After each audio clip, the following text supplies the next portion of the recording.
네, 안녕하세요. 멘탈이 전부다의 철형입니다. 네, 요즘 시장 분위기가 조금 바뀌었죠. S&P가 일주일 만에 6.6%가 올랐고 나스닥은 7.5%가 올랐는데요. 단순히 숫자상으로 얼마가 올랐네 하는 것보다도 훨씬 더 중요한 의미가 있다고 보는데, 이번 주에 파월 의장이 의회에서 연설을 했는데 원래라면 시장이 엄청나게 까무러쳤어도 이상하지 않을 폭탄 발언을 하나 했죠. 그런데 시장이 너무 아무렇지 않게 반응을 해서 진짜 다 아무렇지 않게들 생각을 하는데, 원래는 엄청나게 심각한 말을 했습니다. 연준이 그동안 경기 침체 가능성을 계속 부인해오는 입장이었잖아요. 그런데 처음으로 경기 침체 가능성을 인정하는 발언을 했죠. 그동안 한사코 금리 올려도 미국 경제는 괜찮다, 경기 침체는 없다, 이런 말을 했던 연준이 처음으로 진실을 고백을 한 건데, 이건 원래는 엄청난 사건입니다. 그런데 시장은 너무 아무렇지 않게 반응을 했다는 거죠.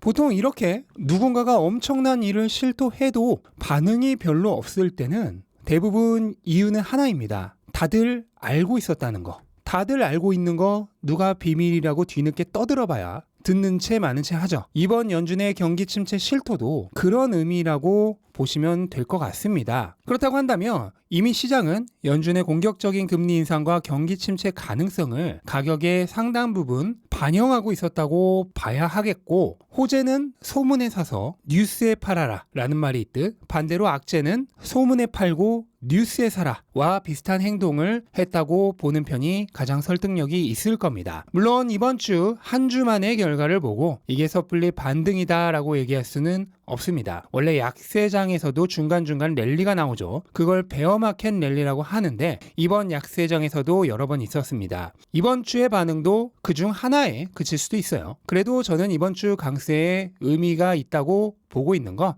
연준이 처음으로 경기 침체를 언급했음에도 불구하고 강세를 유지했다는 거, 그거는 약간은 특별한 의미가 있지 않나 하는 생각이 드는 것입니다. 주가는 항상 미래를 반영합니다. 금리가 앞으로 오를 일만 계속 있다고 한다면 그걸 감안해서 주가는 미리 떨어지죠. 하지만 정작 최악의 상황이 눈앞에 보이기 시작하면 오히려 오르는 경향이 있습니다. 우리가 오르막길을 올라갈 때 막 오르기 시작해서 오르막길의 끝이 어딘지조차 제대로 보이지 않는다면 그 힘든 길을 앞으로 오를 생각에 힘이 쭉 빠지죠. 하지만 정작 오르막길을 거의 다 올라가서 이제 드디어 오르막의 끄트머리가 보이기 시작하면 오히려 힘이 납니다. 힘을 쓰기 전에 오르기 시작할 때보다 오히려 힘을 다 쓰고 나서 다 올라왔을 때가 오히려 더 힘이 나요. 왜 그럴까요?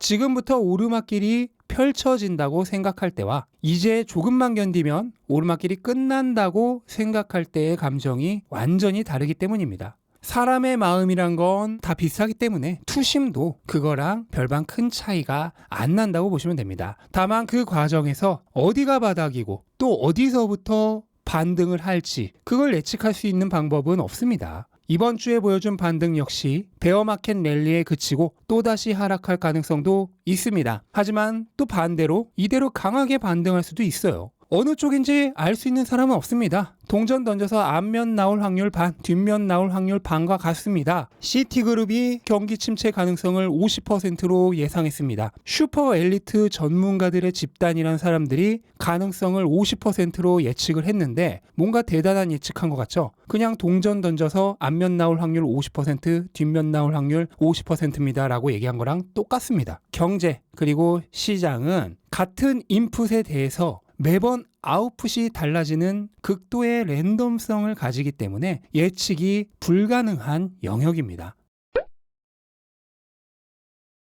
그리고 시장은 일반적으로 강세장은 가늘고 길게 지속되고 약세장은 강세장보다는 상대적으로 짧고 굵게 진행되는 경우가 많습니다. 과거 10년간을 보더라도 2009년부터 10년 넘게 지속되었던 강세장에서 중간중간 조정장이나 약세장이 있었지만 상대적으로 아주 짧았죠. 왜 그러냐면 인간 심리 자체가 원래 공포에 더 빠르게 반응하기 때문입니다. 내가 과일을 따먹는데 하나만 따먹어도 어쨌든 살아가는 데 문제가 없습니다. 그때 과일을 하나 더 얻는 거랑 곰이 뒤에서 쫓아오는 거는 완전 차원이 다른 문제입니다. 안 그래도 굶어 죽진 않는데 그냥 과일 하나 더 먹는 거는 그냥 기분이 좋을 뿐이고 곰이 뒤에서 쫓아오면 죽을 수도 있기 때문이죠. 그래서 원래 인간은 공포에 더 잘 반응하도록 DNA에 새겨져 있는 동물입니다. 무섭다 싶으면 다 같이 우르르 팔아요. 그래서 보통 하락이 상승보다 3배 빠르다고 합니다. 다만 이 얘기는 언제 또 예고도 없이 약세장이 갑자기 끝날지 모른다는 얘기이기도 합니다. 그만큼 빠르게 끝나니까요. 그리고 약세장이 끝날 때의 특징이 있는데 바닥에서 상당히 빠르게 반등을 한다는 것입니다. 팔 사람이 다 팔고 나면 더 이상 가격이 떨어지지 않겠죠. 그러다가 매수세가 몰리면 공매도했던 세력이 포지션을 정리하는 숏스퀴즈까지 동반하면서 빠르게 반등을 하는 겁니다. 지난 2018년 기술주 약세장 때도 그랬고 2020년 팬데믹 약세장 때도 그랬습니다. 사람들은 흔히 바닥을 찍고 나면 그때 다시 사라고 얘기를 하는데 안타깝게도 못 사는 사람들이 압도적으로 훨씬 많습니다. 왜냐하면 바로 직전에 약세장을 봤기 때문에 언제 또 떨어질지 몰라서 무서워서 못 삽니다. 그리고 직전에 바닥 가격을 한번 봤잖아요. 그래서 가격이 올라버리면 그 예전 바닥 가격이 생각나서 못 삽니다. 앞에서도 말했듯 약세장이 끝날 때 바닥에서 굉장히 빠르게 반등을 합니다. 그런데 이미 바닥 가격을 봐버렸는데 지금 이 가격에는 도저히 못 사겠는 겁니다. 그래서 기다리죠. 그런데 시장은 천천히 계속 올라요. 그러다 정작 포기하고 다시 사는 건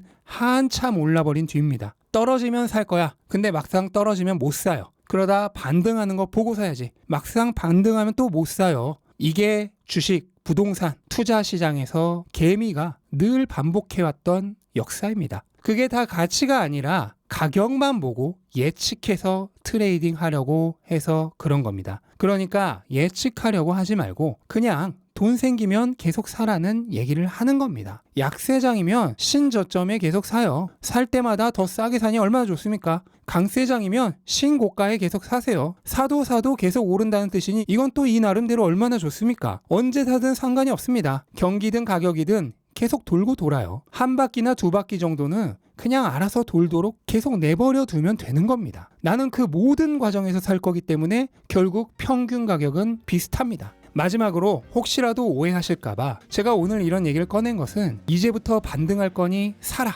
이런 말을 하려는 것이 절대 아닙니다. 오히려 이럴 때일수록 시장에 현혹되지 말고 본질에 집중하라는 말씀을 드리려는 겁니다. 좋은 자산의 가격은 영원히 오릅니다. 시장 예측하려 하지 말고 무엇이 좋은 자산인가에 집중을 하면 되는 일입니다. 약세장이 끝나도 사람들이 여전히 좋아할 만한 좋은 자산을 알고 있다면 그 다음에 할 일은 그저 돈 생기면 그걸 사는 일 뿐입니다. 나머지는 다 시간에 맡기시고 열심히 오늘 하루를 살아가시면 됩니다. 네, 이것으로 오늘 영상 마치겠습니다. 영상 도움되셨다면 구독과 좋아요 부탁드리고 즐거운 하루 되시기 바랍니다. 감사합니다.